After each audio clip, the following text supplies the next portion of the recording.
नमस्कार, स्वागत है आप सभी का। आज अपनी 6th क्लास है। इस क्लास में अपन बात करेंगे लीनियर कॉम्बिनेशन और स्पैनिंग सेट क्या होते हैं और इसके एग्जाम्पल कैसे करते हैं अपन।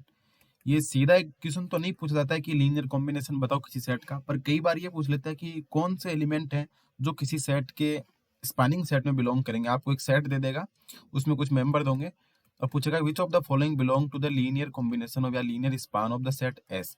और लीनियर कॉम्बिनेशन और स्पैनिंग सेट का अपन लीनियरली इंडिपेंडेंट और डिपेंडेंट में भी यूज करते हैं। कई बार बेसिस निकालने में इसका यूज हो जाता है कि कौन सा सेट इसके स्पान में करेगा, और बेसिस से पहले आपको स्पैनिंग सेट तो पता होना ही चाहिए, तभी आप बेसिस की बात कर पाएंगे। तो अपन यही देखेंगे इस क्लास में कि किसी सेट का स्पैनिंग सेट कैसे लिखते हैं, लीनियर कॉम्बिनेशन कैसे लिखते हैं और इस पे बेस्ड क्वेश्चन कैसे करते हैं। क्योंकि अपना मेन टारगेट किसी थ्योरम को प्रूफ करना नहीं है। यहाँ पे थ्योरम भी होंगे तो मैं आपको डायरेक्ट रिजल्ट ही लिखवा दूंगा, बिकॉज अपना काम है कि क्वेश्चन कैसे आता है और अपन को क्वेश्चन को अटेम्प्ट कैसे करना है। भले वो क्वेश्चन CSIR नेट का हो, गेट का हो या MSc एंट्रेंस का हो, क्योंकि आपका तो क्वेश्चन से ही मतलब है, क्वेश्चन होना चाहिए। तो अपन कुछ अच्छे एग्जाम्पल्स करेंगे इसमें। मेन टारगेट अपना एग्जाम्पल से रहेगा, और जैसे ही क्लासेस पूरी हो जाती है उसके बाद से आपको जो अपना ऐप है उस पर टेस्ट सीरीज के रूप में क्विज भी मिल जाएंगे इनकी। और मैं और भी क्वेश्चन प्रैक्टिस आपको लीनियर अलजेब्रा के जो जो टॉपिक अपन पढ़ेंगे, जो जो अपने सिलेबस में, उसकी क्वेश्चन प्रैक्टिस भी करवा दूंगा। तो अपन आज का टॉपिक अपना स्टार्ट करते हैं। तो सबसे पहले बात करते हैं कि लीनियर कॉम्बिनेशन क्या होता है। लीनियर कॉम्बिनेशन का क्या मतलब है। लीनियर कॉम्बिनेशन, अगर आपको कोई सेट एस दे रखा है, alpha 1 alpha 2 alpha n type से कोई सेट है, it's set of vectors from a vector space V over F। जैसे अपन पहले बात कर चुके हैं कि V ओवर F बोलने का मतलब कि V कोई सेट ऑफ वेक्टर्स है, F कोई फील्ड है, तो ये अपना क्या है, वेक्टर स्पेस है। अब S यहाँ पे कोई सेट दे रखा है और उस सेट के अंदर क्या वेक्टर्स हैं, और वो वेक्टर्स कहाँ से आ रहे हैं, वो वेक्टर्स आ रहे हैं V से, क्योंकि V के मेंबर को अपन क्या बोलते हैं, वेक्टर्स बोलते हैं। तो V के कुछ मेंबर्स लेके अपन एक सेट बनाया S1 S, जिसमें M मेंबर्स हैं। It's set of vectors from vector space V। Then A1 alpha 1 plus A2 alpha 2 plus A3 alpha 3 plus AN alpha n, where AI belongs to F। यानी कि ये जो A1 A2 A3 वो सारे कहाँ से आ रहे हैं, फील्ड से आ रहे हैं। Known as linear combination of vectors in S, यानी कि इन वेक्टर्स का लीनियर कॉम्बिनेशन। वही बात अपन बोले कि एक्स और वाई का लीनियर कॉम्बिनेशन क्या होता है, तो अपन बोलते हैं AX प्लस BY। और यहाँ पे अपन रियल नंबर लेते हैं तो ए बी बिलोंग्स टू अपन आर बोल देते हैं। तो ये क्या एक्स और वाई का लीनियर कॉम्बिनेशन है। तो ये अल्फा 1 अल्फा 2 अल्फा n ये लिए, तो इन n मेंबर्स का ये क्या बन गया, लीनियर कॉम्बिनेशन बन गया। ये किसका लीनियर कॉम्बिनेशन है, अल्फा 1 अल्फा 2 अल्फा n का। और ये जो कोफिशिएंट होते हैं वो क्या बनाते हैं, अपन फील्ड एफ से लेते हैं। आप जरूरी नहीं है कि यही लीनियर कॉम्बिनेशन बनाओ, आप कोई और लीनियर कॉम्बिनेशन भी बना सकते हो। आप यहाँ पे B1 alpha 1 plus B2 alpha 2 plus BN alpha n करके भी बना सकते हो सकता है आप कुछ AI जीरो ले लो, कुछ नॉन जीरो ले लो, तब वो भी एक लीनियर कॉम्बिनेशन है। तो इस प्रकार से आप डिफरेंट डिफरेंट लीनियर कॉम्बिनेशन बना सकते हैं। तो जितने भी लीनियर कॉम्बिनेशन बनते हैं ना, set of all linear combination of vectors in S is called linear span of S. यानी कि लीनियर स्पान, ये तो किसकी बात होगी, लीनियर कॉम्बिनेशन की बात होगी। अगर आपको बोले कि लीनियर स्पान क्या होता है, तो लीनियर स्पान में थोड़ी सी डेफिनेशन चेंज हो जाएगी।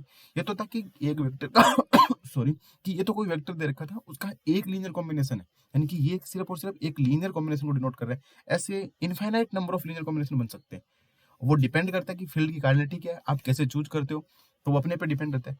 तो अगर इसको थोड़ा और मॉडिफाई या जनरलाइज कर दिया जाए, तो यानी कि if S equals to alpha 1 alpha 2 alpha n is a set of vectors, then set of all linear combination of vectors of S is known as linear span of S and it is denoted by LS और S।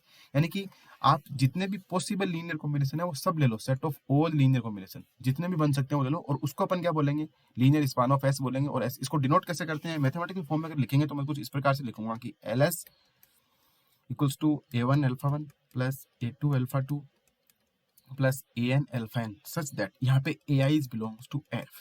अब यहाँ पे AIs belong to F बोल दिया, ये AI सारे के सारे क्या कर रहे हैं, वेरी कर रहे हैं। जितने कॉम्बिनेशन आप AI के बना सकते हो उतने ही नंबर ऑफ लीनियर कॉम्बिनेशन बन जाएंगे, और वो सारे एक साथ लिख दोगे। Set of all linear combination of vectors of S is known as linear span. तो this is the linear span of vectors in S। और इसको सिंप्लीफाई कौन करते हैं थोड़ा, तो इसको ऐसे लिख सकते हैं, summation I equals to 1 to n AI alpha i such that ये जितने भी AI जो ये कहाँ से आ रहे हैं, सारे फील्ड से आ रहे हैं। तो बस ये क्या है, LS लीनियर स्पान का सेट है, मतलब set of all linear combination of vectors of S। S में आपने n वेक्टर लिए, इनके कितने लीनियर कॉम्बिनेशन बन सकते हैं वो अपन ने सारे लिख दिए एक साथ, उसको अपन बोल रहे हैं LS। अब इस LS की कुछ खासियत है, यानी कि कुछ स्पेशल प्रॉपर्टी रखता है LS। LS क्या करता है, वेक्टर स्पेस बनाता है, और LS is the smallest vector space containing the member of S। इनको कंटेन करने वाला सबसे छोटा सेट यही होता है LS। ये सबसे छोटा है, इससे छोटा पॉसिबल नहीं है। तो ये दोनों भी अपन प्रूफ कर सकते हैं, बट अपन प्रूफ नहीं करेंगे, अपन ये देखेंगे कि अपना इनका क्वेश्चन कैसे करना है, तो वो अपना मेन टारगेट रहेगा। तो जैसे मैं बात करूं कि if S equals to alpha 1 alpha 2 Ln n is a set of vectors from vector of space V over F, then LS is a सब स्पेस ऑफ VF। तब LS क्या बनाता है? सब स्पेस बनाता है।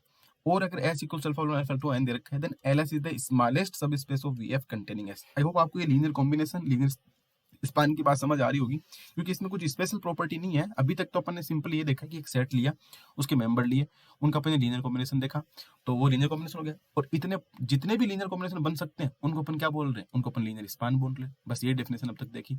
अब इसकी कुछ प्रॉपर्टी कि ये बोलते हैं कि ये जो LS वाला है, ये भी तो एक सेट ही ना ये LS एक सेट है, इसके मेंबर इस टाइप के, इसके मेंबर कैसे हैं? A1 alpha 1 plus A2 alpha 2 plus AN alpha, ये इसका एक मेंबर है, ये एक मेंबर है, एक क्वांटिटी को डिनोट कर रहा है। दूसरा मेंबर कैसा आ जाएगा इसका?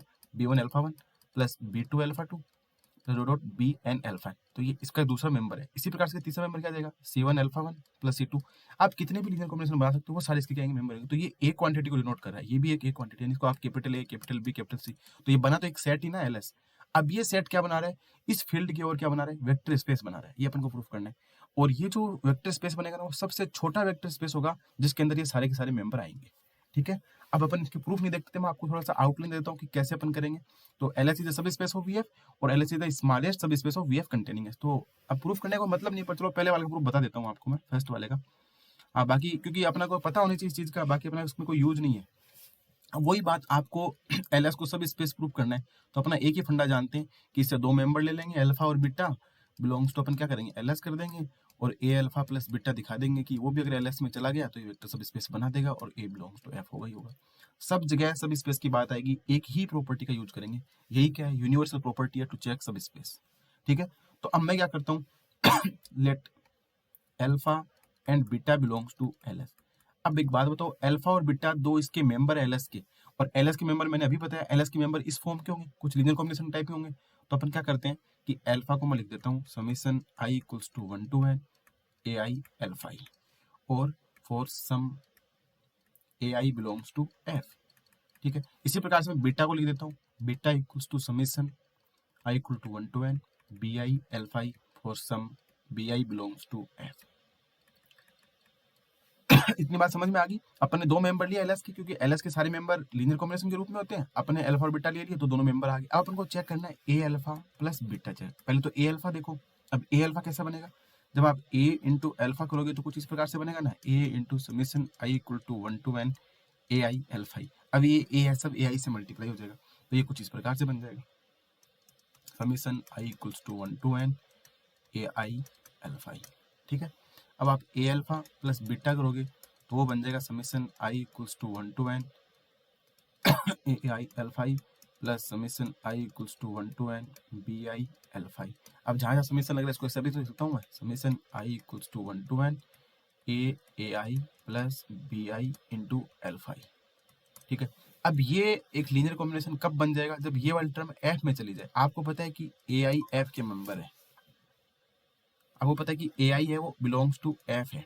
ठीक है, AI F का मेंबर है, A भी F का मेंबर है और BI भी F का मेंबर है, सारे के सारे।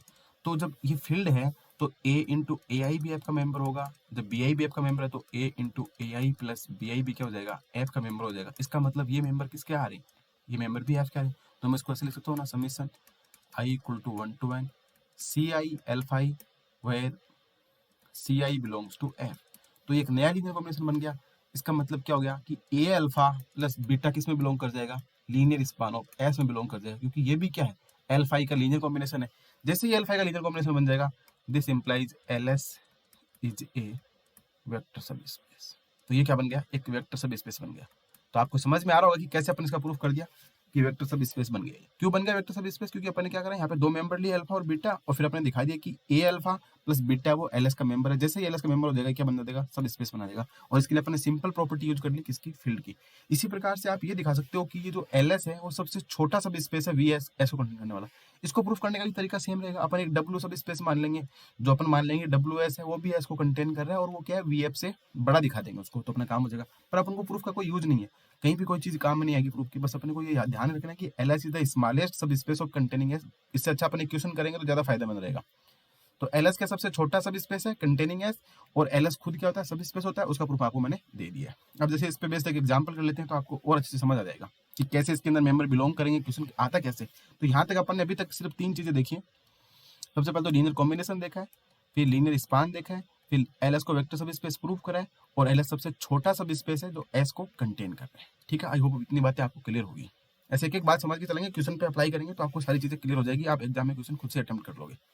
इफ एस इक्वल्स टू दे रखा है आपको 2 3 5 1 4 7 is a set of vectors from R cube over R. अब R cube over R vector space है, इससे एक मेंबर दे रखे हैं आपको, इसको मैं बोल सकता हूँ कि अल्फा 1 है और ये कुछ अल्फा 2 टाइप का दे रखा है।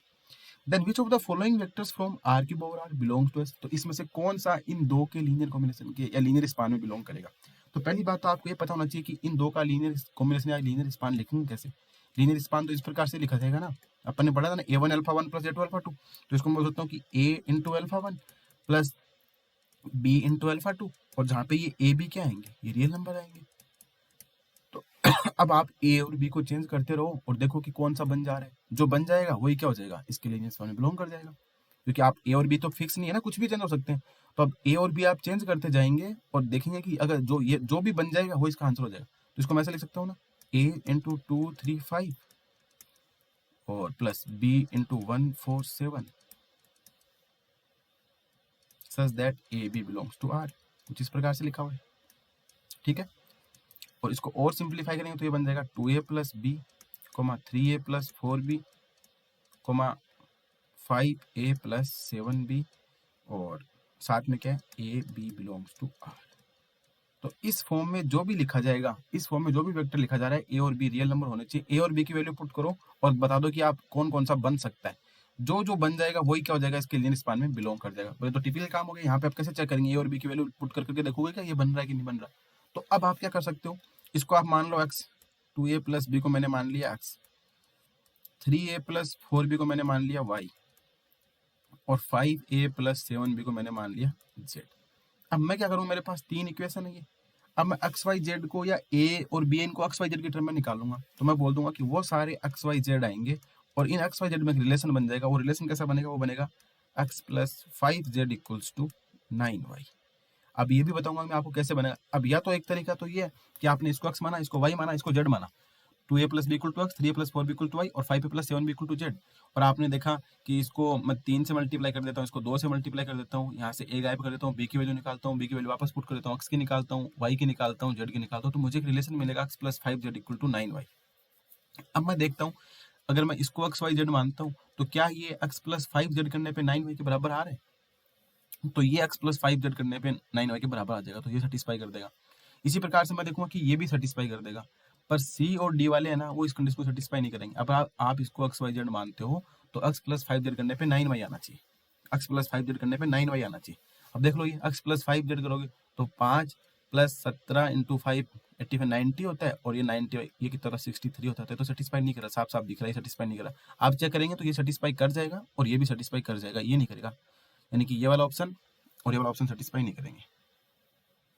सॉरी, ये वाला भी कर देगा और ये वाला भी कर देगा। ये जो सी और डी वाले हैं ना, ये दो नहीं करेंगे। मतलब चेक कर लेना, आपको बस इतना चेक करना है कि कौन सा है वो x plus 5z equals to 9y को सेटिस्फाई कर रहा है या नहीं कर रहा। ये तो सिंपल मैथमेटिक्स। अब इसको सोल्व करने का क्या मतलब है कि x plus 5z equal 9y तो सेटिस्फाई करेगा। वही मेन कॉन्सेप्ट तो ये कि x plus 5z equal 9y आया कैसे। भैया आपने इतना देखा कि इन दो का रीजन कॉम्बिनेशन लिखा 2a plus B comma 3a plus 4b 5a plus 7b, इसको अपने एक्स माना, इसको वाई माना, इसको जेड माना। अब या तो अपन सिंपल मैथ्स यूज करके कि 3 इक्वेशन है, इनमें रिलेशन लाना है X Y Z such that X plus 5z equal to 9y, या तो आप इसको सोल्व कर लो। ये इसका मैं एक तरीका और बता देता हूँ तो आपको बहुत ईजी हो जाएगा काम। अब जो X plus 5z equal 9y को सेटिस्फाई कर देगा वो क्या करेगा, एस के लीनियर कॉम्बिनेशन में बिलोंग कर जाएगा। लीनियर कॉम्बिनेशन में बिलोंग करने का मतलब ये है कि कौन सा ऐसा है जो इन दो के लीनियर कॉम्बिनेशन के रूप में लिखा जा सके। यानी इन दो की आप तोड़ मरोड़ करो, कोफिशिएंट डालो और तीसरा बना दो, तो वही क्या हो जाएगा, लीनियर कॉम्बिनेशन। तो एक तरीका तो ये हो गया कि आप इसको लीनियर कॉम्बिनेशन के रूप में लिखो, एक्स वाई जेड मानो और इनमें रिलेशन निकालो। दूसरा सिंपल तरीका ये है कि आप इसको ऐसे भी लिख सकते हो कि लीनियर स्पान ऑफ एस, इसका मैं अल्टरनेटिव मेथड बता रहा हूँ आपको। लीनियर स्पान ऑफ एस क्या हो जाएगा कि a into 2 3 5 plus b into 1 4 7, ये अपना क्वेश्चन था, such that A B belongs to R. ठीक है, इसको आप ऐसे भी लिख सकते हैं कि 2a plus B comma 3a plus 4b comma 5a plus 7b। ठीक है, और A B belongs to R चल रहा है भैया। तो ये काम हो गया। अब आपको वो सारे एक्स वाई जेड चाहिए जो इस फॉर्म में लिखे जाए, यानी कि X Y Z such that, अब मैं आपको नया बताता हूँ कि एक्स वाई जेड 2 3 5 1 4 7 इसका डिटर्मिनेंट है ना वो 0 होगा। वो सारे एक्स वाई जेड आएंगे जो इस डिटर्मिनेंट को 0 दे दे। अब ये डिटर्मिनेंट 0 क्यों होगा? आपको पता है कि आपके पास दो वेक्टर हैं, तो 2 3 5 है, एक है 1 4 7 है। आपको तीसरा वेक्टर चाहिए जो इन दो के लीनियर कॉम्बिनेशन के रूप में लिखा हो, इन्हीं दो के लीनियर कॉम्बिनेशन के रूप में लिखा हो, तो मैं मान लेता हूँ वो एक्स वाई जेड है। जब आपको पता है कि ये एक्स वाई जेड है वो इन्हीं R1 और R2 की मदद से बना हुआ है, यानी कि मैं ऐसा बोल सकता हूँ कि ये जो एक्स वाई जेड है या R3 है, तो मैं इसको बोल सकता हूँ कि R3 कैसा है, R3 equals to A R1 plus B R2 type का ही है कुछ, और ए बी की वैल्यू मेरे को नहीं पता है, अभी अपन को वो चेक करना पड़ेगा कि ए बी। तो जब ये R3 वाली रो है वो R1 और R2 का लीनियर कॉम्बिनेशन है, इसका मतलब इस मैट्रिक्स का डिटर्मिनेंट क्या आएगा? 0 ही तो आएगा। क्यों आएगा 0? क्योंकि जब आप इसकी रो एक्लोन फॉर्म लिखने जाओगे, रो एक्लोन फॉर्म में, तो R3 कंप्लीटली क्या बन जाएगा? 0 बन जाएगा। क्योंकि आप R3 की क्या लिख सकते हो? R3 माइनस का A R1 माइनस का B R2 करोगे तो ये तो 0 बन जाएगी। ये 0 बन जाएगी तो डिटर्मिनेंट 0 आ जाएगा। इसका मतलब आपको सिंपल यही करना है कि जो भी वेक्टर दे रखा हो, 2 3 5 दे रखा है, 1 4 7 दे रखा है, जो भी वेक्टर दे रखा हो उसके साथ तीसरा वेक्टर ऐड कर दो, डिटर्मिनेंट 0 आ जाता है, तो आपका काम हो जाएगा। अब यहाँ पे अपन को क्या कर रखा है, क्वेश्चन में दे रखे हैं वेक्टर, तो अपन या तो क्या करें, ये वाला वेक्टर रखें और ये तीनों का तीनों, एक बार ये ले लो, दो ये ले लो। देखो डिटर्मिनेंट 0 आ रहा है तो इसके अंदर बिलोंग करेगा वरना नहीं करेगा। एक बार ये ले लो और दो ये ले लो, डिटर्मिनेंट 0 आ रहा है तो बिलोंग कर देगा वरना नहीं करेगा। एक बार ये ले लो, दो ये वाले ले लो, डिटर्मिनेंट 0 आ रहा है तो कर देगा वरना नहीं करेगा। तो अपन इसको सिंपली करने के लिए क्या कर दिया, मैंने यहाँ पे तीसरे वेक्टर को एक्स वाई जेड मान लिया। अब इस मैट्रिक्स का डिटर्मिनेंट अपन को निकालना आता है, तो ये क्या बनेगा, एक्स इंटू 21 माइनस का 20 माइनस का वाई इंटू, ये करेंगे तो क्या क्या बनेगा, 14 माइनस का 5 प्लस जेड इंटू, ये करेंगे तो 8 माइनस का 3, 8 माइनस का 3 इक्वल्स टू 0। तो यहाँ से क्या बन रहा है, एक्स और ये माइनस का 9y plus 5z equal to 0। तो यहाँ से ये तो बन रहा है x plus 5z equals to 9y। तो यही इक्वेशन अपन ने पीछे लिखी थी, x plus 5z equal to 9y, यानी कि वो सारे एक्स वाई जेड आएंगे जो X plus 5z equal to 9y equation को सेटिस्फाई कर देंगे। और ये इक्वेशन आई कैसे, ये इक्वेशन इस प्रकार से आई, अपन ने क्या करा, तीसरा वेक्टर लिया और इन दो के साथ क्या कर दिया, डिटर्मिनेंट इस मैट्रिक्स का 0 कर देंगे तो अपना काम हो जाएगा। यही अपन को करना है। तो मेन कॉन्सेप्ट ये है, इसको आप स्टार लगा के नोट कर सकते हैं, क्योंकि यही आपको ध्यान रखना है, इसी से आपका काम होने वाला है। अगर आप मान लो इनकेस भूल जाओ लीनियर कॉम्बिनेशन कैसा करना है, कौन सा इसमें बिलोंग करेगा, तो जो जो वेक्टर आपको दे रखे हैं वो वेक्टर लिखो और कौन सा बिलोंग करेगा या नहीं करेगा चेक करने, उस वेक्टर को डाल दो। देखो डिटर्मिनेंट 0 आ जाता है तो बिलोंग कर जाएगा, नहीं आता है तो नहीं करेगा। अब इसका मतलब यहाँ पे वो सारे एक्स वाई जेड आएंगे जो इस कंडीशन को सेटिस्फाई करेंगे। अब अपन ऑप्शन से वेरीफाई कर सकते हैं कि कौन कौन सा x plus 5z equal 9y को सेटिस्फाई कर रहा है, वही ऑप्शन का क्या हो जाएगा, करेक्ट आंसर हो जाएगा। तो आई होप आपको ये क्वेश्चन समझ आया होगा। उस प्रूफ से ज्यादा इंपॉर्टेंट है इस क्वेश्चन को समझना। अब चलते हैं अपन नेक्स्ट पे। जैसे मानो अपन ने अभी करा क्या है, एक बार आप सोच के देखो, अभी तक अपन ने क्या करा है इस क्वेश्चन में, अपन यही तो करा है कि इसको मैंने अल्फा 1 अल्फा 2 माना और एक मैंने बीटा नया ऐड कर दिया, और रैंक दोनों की अगर मान लो इसकी इस मैट्रिक्स की रैंक कितनी है, 2 ही तो है, क्योंकि ये तीसरी रो तो लीनियरली इंडिपेंडेंट है 2 के, तो इस मैट्रिक्स की रैंक है 2। और 2 3 5 और 1 4 7 इसकी रैंक भी कितनी है, 2। इसका मतलब नया वेक्टर वही बिलोंग करेगा जिसको ऐड करने से रैंक पे कोई फर्क नहीं पड़ता है। इसका मतलब यही हुआ ना, आगे अपन मैट्रिक्स में पढ़ेंगे तो रैंक वाला कॉन्सेप्ट और फिर से पढ़ेंगे। अगर मान लो एस आपको अल्फा 1 अल्फा 2 अल्फा दे रखा है और एलएस में वो सारे बीटा आएंगे, एलएस में वो सारे बीटा आएंगे कि सच दैट, वो सारे beta such that rank of alpha 1 alpha 2 alpha N और बीटा ऐड करने पे दोनों की रैंक क्या रह जाए, सेम रह जाए। तो वो सारे बीटा किस में बिलोंग कर देंगे, लीनियर स्पान ऑफ एस में बिलोंग करेंगे, कि रैंक पे कोई फर्क नहीं डाले। क्योंकि अपन ने यही तो करा है अभी तक, अपन ने ये देखा कि ये दो वेक्टर थे 2 3 5 और 1 4 7, इसकी रैंक 2 थी, अपन एक्स वाई जेड करते फिर भी रैंक 2 आ रही, तभी तो डिटर्मिनेंट 0 होगा। मतलब डिटर्मिनेंट अगर इसकी रैंक 2 नहीं होगी 3 हो जाती तो डिटर्मिनेंट 0 नहीं होता, और इसकी रैंक 2 से कम तो हो नहीं सकती क्योंकि दोनों तो लीनियर इंडिपेंडेंट है, तो इसकी रैंक 2 से कम हो नहीं सकती, 2 से ज्यादा इसलिए नहीं हो सकती क्योंकि ये इसकी लीनियर कॉम्बिनेशन के रूप में लिखा जा रहा है, तो रैंक पे कोई फर्क नहीं डालते हैं। इसका मतलब लीनियर स्पान में वो वेक्टर आएंगे जो ऑलरेडी लीनियर स्पान में है, उनकी रैंक चेंज नहीं होती, यानी rank of alpha 1 alpha 2 alpha N which is equal to rank of alpha 1 alpha 2 alpha N beta के साथ भी सेम रहेगी। तो इस कॉन्सेप्ट को भी आप और अच्छे से नोट कर सकते हैं। ये इससे ज्यादा, ये तो क्या कि जनरलाइज कॉन्सेप्ट हो गया, इसको और मॉडिफाई करके अपने लिख दिया, पर पीछे वाला आपको समझ आना चाहिए कि अल्फा 1 अल्फा 2 आपने ऐड करा, वो वेक्टर और ऐड कर दो जिनके साथ डिटर्मिनेंट क्या आ जाए, 0 आ जाए, तो वो वेक्टर किस में बिलोंग कर जाएंगे, लीनियर स्पान में बिलोंग कर जाएंगे। ठीक है, आई होप आपको ये कॉन्सेप्ट समझ आ रहा होगा।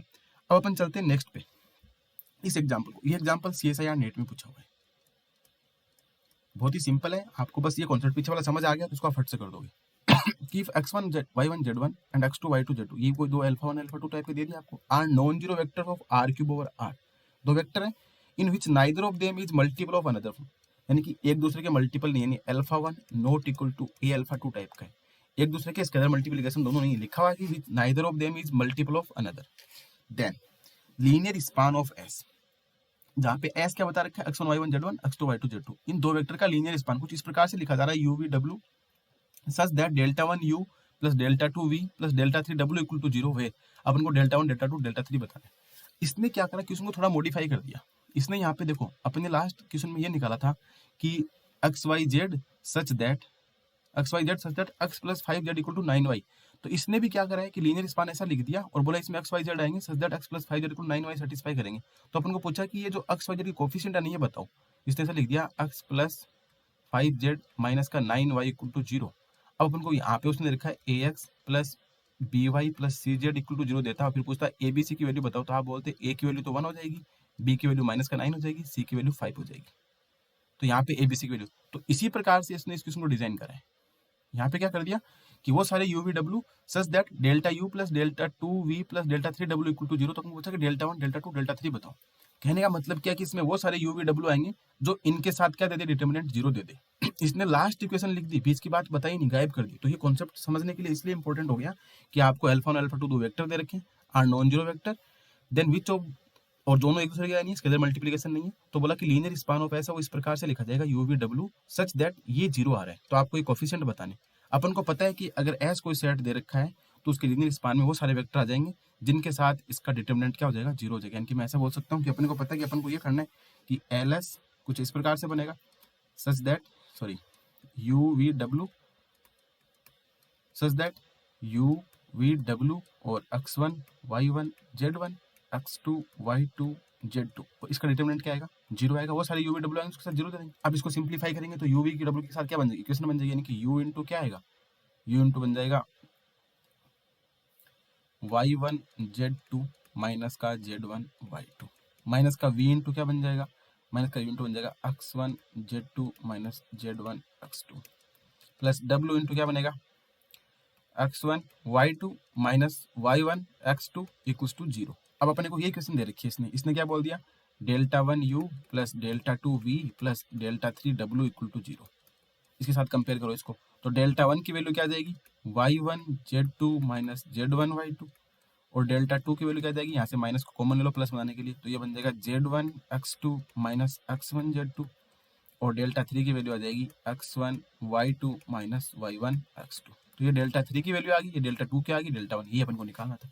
अगर आपको ये कॉन्सेप्ट पता होता तो आप सीधा फट से कर देते कि आपको करना क्या है। बस इसने क्वेश्चन को घुमा दिया कि डायरेक्ट आपको ये वाली लाइन लिख के दे दी कि अब आपको समझ नहीं आ रहा कि यार दे रखा है x1 y1 z1 alpha 1 x2 y2 z2, बात कर रहा है यूवी डब्ल्यू की, इसमें तो कहीं पे x1 y1 z1 x2 y2 z2 है ही नहीं, और पूछ रहा है डेल्टा 1 डेल्टा 2 डेल्टा 3। ये तो बेवकूफ बना के नोटेशन यूज कर ली ऐसे कि यूवी डब्ल्यू है वो सारे यूवी डब्ल्यू इसके लिए स्पान में जाएंगे जिनके साथ इसका डिटर्मिनेंट क्या हो जाए, 0 आ जाए। तो अपन ने यही करा कि यूवी डब्ल्यू के साथ इसका डिटर्मिनेंट 0 कर दिया, इसको सोल्व कर लिया, इक्वेशन बन गई, यहाँ से कंपेयर करा तो डेल्टा 1 डेल्टा 2 और डेल्टा 3 की वैल्यू आ गई। सो आई होप आपको ये कॉन्सेप्ट अच्छी तरीके से समझ में आ गया होगा कि किन्हीं गिवन वेक्टर के लीनियर स्पान में कौन सा वेक्टर बिलोंग करेगा या कौन सा नहीं करेगा। इसको चेक करने के लिए जो भी आपको गिवन वेक्टर दे रखे हैं उसके साथ किसी वेक्टर का डिटर्मिनेंट अगर 0 आ जाता है तो वो वेक्टर तो उसके लीनियर स्पान में बिलोंग कर जाएगा, वरना नहीं करेगा। और आपको अगर सिंपली ऐसे बिना मैट्रिक्स के फॉर्म में देखना है तो आप इस प्रकार से देख सकते हो कि आप इनका लीनियर कॉम्बिनेशन लिखो और ये 3 इक्वेशन बनेगी, इसको x मान लो, इसको y मान लो, इसको z मान लो, और यहाँ से सेटिस्फाई करके देख लो कि जो कंडीशन को सेटिस्फाई कर देगा वही क्या बन जाएगा, इसका लीनियर स्पान बना देगा। सो आई होप आपकी बात आप अच्छे तरीके से समझ गए होंगे। अब चलते हैं अपन नेक्स्ट। अब आपको कुछ प्रॉपर्टी है जो लीनियर स्पान से रिलेटेड है।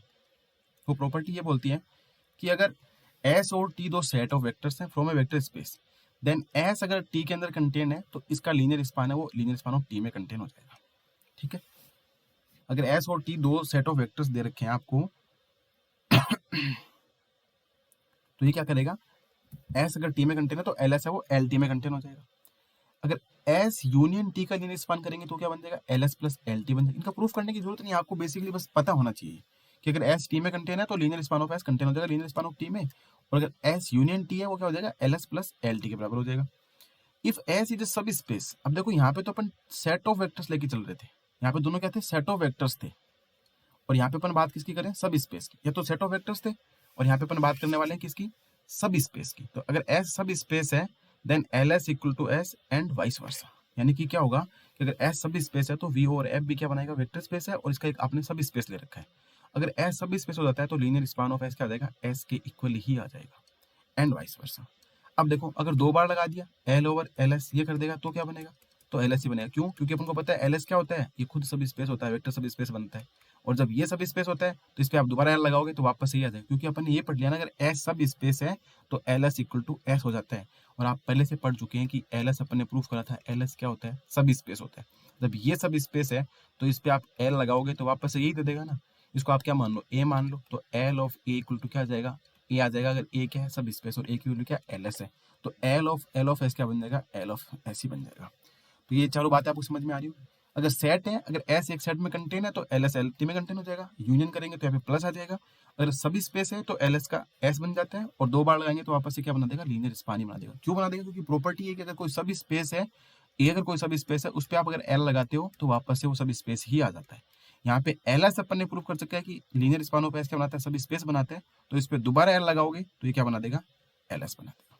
सो आई होप आप ये बात समझ गए होंगे। अब इसी प्रकार की बात अगर आप कोई 2 सब स्पेस दे रखे हो कि W1 एंड W2 आर सब space of VF, then L W1 W2 equal to क्या बनेगा, W1 प्लस W2। जबकि अपन ने पीछे क्या देखा था, ये देखो कि अगर 2 सेट हैं तो एल एस यूनियन टी बनाता है L S plus L T, but ये एस और टी सब स्पेस हो जाएंगे तो इस केस में क्या बनेगा, ये सब स्पेस है तो ये एस बन जाएगा और ये क्या बन जाएगा, टी बन जाएगा। तो यही रिजल्ट अपन ने यूज कर लिया कि W1 और W2 दो सब स्पेस है तो L W1 union W2। Actual में प्रॉपर्टी क्या होती है, L W1 plus L W2, पर यहाँ पे W1 और W2 दोनों क्या, सब स्पेस है तो वापस यही दे देगा, यानी कि W1 प्लस W2 दे देगा।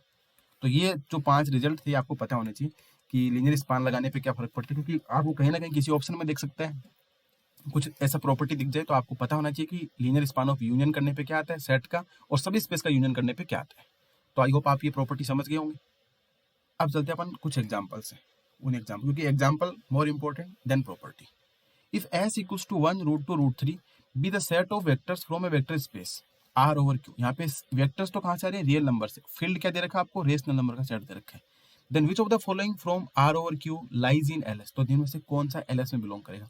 अब यहाँ पे अपन वो प्रॉपर्टी नहीं लगा सकते जो पीछे अपन देखा कि इसका मैट्रिक्स बनाओ, डिटरमिनेंट बनाओ, क्योंकि ये तो टपल टाइप का आ गया। वहाँ पे वो जनरलाइज फॉर्म थी कि अगर S equals to 1 root two root 3 be set of vectors from a vector space, then इसमें से कौन सा है वो इनके लीनियर कॉम्बिनेशन में बिलोंग करेगा, लीनियर स्पान में बिलोंग करेगा। तो अपन अगर एल एस लिखें तो एल एस कुछ इस प्रकार से तो लिखेंगे, a into 1 plus b into root 2 plus c into root 3 such that A b c belongs to, a b c belongs to कहाँ से आएंगे, फील्ड क्या है यहाँ पे क्यू है, तो ए b c belongs to rational number Q. तो आपको ऐसे ए बी सी ढूंढने हैं कि आप ए बी सी की वैल्यू पुट करो कि रूट 2 इंटू रूट 3 बन जाए। अब रूट 2 इंटू रूट 3 तो तभी बनेगा जब ए की वैल्यू 0 पुट करोगे, बी की वैल्यू 0 पुट करोगे, सी की वैल्यू रूट 2 पुट करोगे। बट ये रूट 2 तो क्यू में आता ही नहीं है, इसका मतलब ये ए ऑप्शन है, root 2 root 3 does not belong to linear span of S, क्योंकि ये तो बिलोंग करेगा ही नहीं, क्योंकि ये ए बी सी आपको क्या देना पड़ेगा, कुछ रूट 2 रूट 3, और इनका आप ए बी सी की ऐसी वैल्यू कुछ पुट ही नहीं कर सकते कि आप रूट 2 इंटू रूट 3 बना दो। और रूट 2 इंटू रूट 3 बनाने के लिए तो आपको कुछ ऐसा ही करना पड़ेगा कि आप ए की वैल्यू 0 ले लो, बी की वैल्यू क्या ले लो, आप 0 ले लो, और सी की वैल्यू आप रूट 2 लोगे तभी बनेगा। पर रूट 2 तो क्यू के अंदर है ही नहीं, इसका मतलब ये इसमें बिलोंग नहीं कर सकता। इसी प्रकार से अगर आपको रूट 5 लिखना है, रूट 5 लिखना है तो रूट 5 देखो, रूट 5 को आप ऐसे लिख सकते हो क्या, a into 1 plus b into root 2 plus c into root 3। Root 5 तो तभी लिखा सकता है तो रूट 5 ही आएगा। तो ये भी इसके दिन को, क्योंकि आप ऐसे बोलोगे कि बी की वैल्यू 1 सी तो रूट 2 प्लस रूट 3 है, वो रूट 5 नहीं होता है, पहली बात तो ये नॉट इक्वल टू रूट 5। तो ऐसी ए बी सी की वैल्यू पॉसिबल ही नहीं है कि आप इनके लीनियर कॉम्बिनेशन से रूट 5 बना सको। तो रूट 5 बना नहीं पा रहे तो ये भी इसके लीनियर कॉम्बिनेशन में बिलोंग नहीं करेगा। 1/2 कर जाएगा। 1/2 कैसे करेगा, आप ए की वैल्यू 0 ले लो, ठीक है, और आप क्या करो, बी की वैल्यू क्या लोगे कि ये बिलोंग कर जाए, और सी इक्वल टू रूट 3 है तो आप बी की वैल्यू 1/2 ले लो। सॉरी ये 1/2 नहीं है, ये 1/√2 है, एक सेकंड, ये 1/√2 है। तो आप ए की वैल्यू 0 ले लोगे और बी की वैल्यू 1/2 ले लोगे और सी की वैल्यू 0 ले लोगे। तो इस केस में क्या बना देगा ये, जैसे आप 2 करोगे तो ये नीचे क्या आ जाएगा, 1/√2 आ जाएगा। तो मतलब 1/√2 है वो इसके लीनियर स्पान में बिलोंग कर देगा। तो 1/√2 बिलोंग्स टू एल एस में, तो इसका मतलब सी ऑप्शन करेक्ट हो जाएगा। तो कहने का मतलब ये है कि लीनियर कॉम्बिनेशन में रखना है तो आपको कोफिशिएंट भी ध्यान रखने पड़ेंगे, जो गिवन फील्ड है उसी से आने चाहिए। यहाँ पे फील्ड क्या दे दिया, रेशनल नंबर। अगर यही फील्ड रियल नंबर हो जाता तो सारे के सारे बिलोंग कर जाएंगे, क्योंकि आपको पता है कि आप क्या कर सकते हो, सारे के सारे रियल नंबर। अब जैसे मान लो ये कैसे बनेगा, तो आप बी और सी को 0 ले लो, ए की वजह रूट 5 ले लो, तो रूट 5 लेते काम हो जाएगा। पर रूट 5 तो क्या रियल नंबर है, रेशनल नंबर नहीं है। इसका मतलब अगर यहाँ पे फील्ड रेशनल दे रखा है तो इस केस में सिर्फ और सिर्फ 1/√2 ही बिलोंग करेगा। और अगर मान लो आपको यही क्वेश्चन इस प्रकार से दिया होता कि S = 1 to √2 3 R over R, then LS में क्या बिलोंग, R over R करते तो ये तीनों की तीनों बिलोंग कर जाते। क्यों? क्योंकि आप A की वैल्यू 0 ले लो, B की वैल्यू 0 ले लो, C की वैल्यू एक बार √2 ले लो। इस केस को आप √5 बनाना है तो A = √5 ले लो, B और C 0 ले लो। 1/2 बनाना तो वो अपन ये भी 1/√2 है। 1/√2 बनाना है तो आप क्या कर सकते हो, A को 0 ले सकते हो, B को 1/2 ले सकते हो, C को 0 ले सकते हो। तो इस केस में तो तीनों ही बिलोंग कर जाएंगे। बट चेक ये करना है कि यहाँ पे फील्ड क्या है, यहाँ पे फील्ड क्या है, रियल नंबर है, और वहाँ पे फील्ड क्या था, रेशनल नंबर। तो रेशनल नंबर में ये वाले कोफिशिएंट बिलोंग नहीं करते हैं, और रियल नंबर में ये वाले कोफिशिएंट है वो बिलोंग करते हैं। ठीक है, तो इतनी बात आपको समझ आ रही होगी कि कैसे रियल नंबर में बिलोंग करते हैं और कैसे रेशनल नंबर में बिलोंग नहीं करते हैं। अब इसका एक एग्जाम्पल और देख लेते हैं। ये किसी ना किसी एग्जाम में पूछा हुआ है कि अगर S = sin x cos x be set of vectors from vector space V over R and V क्या है, set of all real valued function, then which of vectors lie in LS। तो कौन सा वेक्टर है वो LS में लाई करेंगे, वही सेम फंडा दिखाना है। बट यहाँ पे दे रखा है आपको sin x cos x और ये रियल वैल्यूड फंक्शन में बिलोंग करते हैं। V क्या, set of all real valued function, then which of the following vectors belong in LS। और यहाँ पे V over R दे रखा है, इसका मतलब कोफिशिएंट कहाँ से आएंगे, रियल नंबर से आएंगे। पहला ऑप्शन बोलता है 10x, तो आप 10x को क्या लिखो, पहली बात तो ये कि LS बनेगा कैसा, LS को सिर्फ ना कि A × sin x plus B × cos x such that A और B क्या है, रियल नंबर है। ठीक है, तो आप ये देखो कि 10x को आप लिख रहे हो sin x upon cos x, तो क्या ये इस फॉर्म का है, A × sin x plus B × cos x और A और B रियल नंबर। आप ऐसे बोलोगे कि A की वैल्यू 1 अपॉन cos x ले लो और B की वैल्यू, पहली बात तो ये A × sin x plus B × cos x type का है नहीं। B की अगर मैं 0 भी ले लेता हूँ, बट A क्या नहीं है, 1 अपॉन cos x, ये तो इस टाइप का है नहीं ना, sin x plus cos x type का नहीं है, रियल नंबर ही नहीं बना पा रहा। कि टू फंक्शन आर, यहाँ पे दो फंक्शन डिवाइड कर रहे हैं एक दूसरे को, cos x फंक्शन एक नंबर नहीं है। अगर ये नंबर होता तब अपन देखते, पर ये तो क्या है, sin x upon cos x function है, टू फंक्शन का डिवाइडेशन हो रहा है, तो ये नंबर नहीं है, तो ये वाला ऑप्शन नहीं आएगा। sin 2x को क्या लिखोगे आप, वही 2 sin x × cos x, which is again क्या है, मल्टीप्लीकेशन ऑफ टू फंक्शन है, जबकि अपन को ऐसा चाहिए A sin x plus B cos x type का चाहिए, लीनियर कॉम्बिनेशन चाहिए। यहाँ पे मल्टीप्लाई हो रहे दो फंक्शन, तो ये भी इसके अंदर बिलोंग नहीं करेगा, क्योंकि इस फॉर्म का होगा तभी काम बनेगा। तो ये भी इसके लीनियर कॉम्बिनेशन में बिलोंग नहीं करेगा, ये भी नहीं करेगा, क्योंकि यहाँ पे फंक्शन का डिवाइडेशन हो रहा है, यहाँ पे फंक्शन का मल्टीप्लीकेशन हो रहा है, जबकि अपन को क्या चाहिए, लीनियर कॉम्बिनेशन चाहिए, तो ये दोनों बिलोंग नहीं करेंगे। अब sin x plus π/4 cos x plus π/4, अब देखो sin x प्लस π/4 को क्या लिख सकते हो आप, π/11,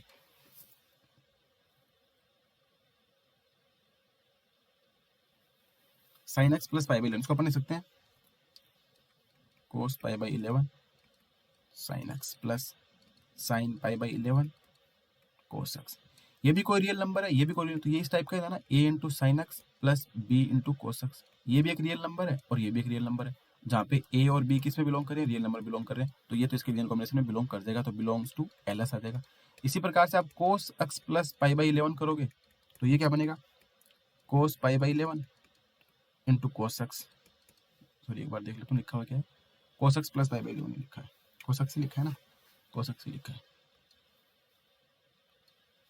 माइनस का आ जाएगा यहाँ पे, माइनस का sin π/11 और sin x, तो यहाँ पे A की वैल्यू ये बन जाएगी और B की वैल्यू ये बन जाएगी, तो ये भी अगेन किस फॉर्म में, A sin x plus B cos x type का, और A और B क्या है, रियल नंबर है। मतलब क्या हुआ कि A sin x plus B cos x type के हैं और A और B रियल नंबर है, तो इसका मतलब ये दोनों क्या कर देंगे, लीनियर कॉम्बिनेशन में बिलोंग कर देंगे। वैसे आपको पता है कि sin A प्लस B का फॉर्मूला लगाना है, ये π/4 ले लो या π/11 ले लो, जो भी π/4 तो कोई दिक्कत ही नहीं, आपको समझ जाएगा रियल नंबर ही है। तो आपने यहाँ पे देखा कि ये A sin x plus B cos x type में लिखा जाएगा, तभी इसमें बिलोंग करेगा, वरना नहीं करेगा। यहाँ पे दोनों इसलिए नहीं करेगा, दोनों का फंक्शन का डिवाइडेशन हो रहा है, फंक्शन का मल्टीप्लीकेशन हो रहा था, और यहाँ पे क्या हो रहा है, अपन ने देखा कि रियल नंबर अपन को मिल पा रहे हैं कि A sin x plus B cos x type का, तो इसलिए इसके लीनियर कॉम्बिनेशन में बिलोंग कर जाएगा। सो आई होप आपको ये एग्जाम्पल समझ आए होंगे। तो यहाँ पे सबसे इंपॉर्टेंट तो ये एग्जाम्पल थे, बाकी 4-5 अपन ने प्रॉपर्टी देखी। इन क्वेश्चंस में आपको कहीं भी कोई डाउट रहता है तो आप अपने डायमंड मेंबरशिप के ग्रुप में भी पूछ सकते हैं, कमेंट बॉक्स में पूछ सकते हैं। सो आई होप आपको लीनियर कॉम्बिनेशन, लीनियर स्पान का कॉन्सेप्ट समझ आया होगा। इसी कॉन्सेप्ट को अपन यूज करते हुए आगे लीनियरली डिपेंडेंट, लीनियरली इंडिपेंडेंट और बेसिस की प्रॉपर्टी का यूज करेंगे। जहाँ कहीं भी आपको डाउट होता है तो आप पूछ सकते हैं, और ये जो प्रॉपर्टी है, जो इंपॉर्टेंट रिजल्ट अपने जहाँ कहीं लिखे थे, उनको आप नोट डाउन कर लें ताकि आगे आपको पढ़ने में कहीं दिक्कत नहीं है। So I hope this video is helpful for you. So thank you.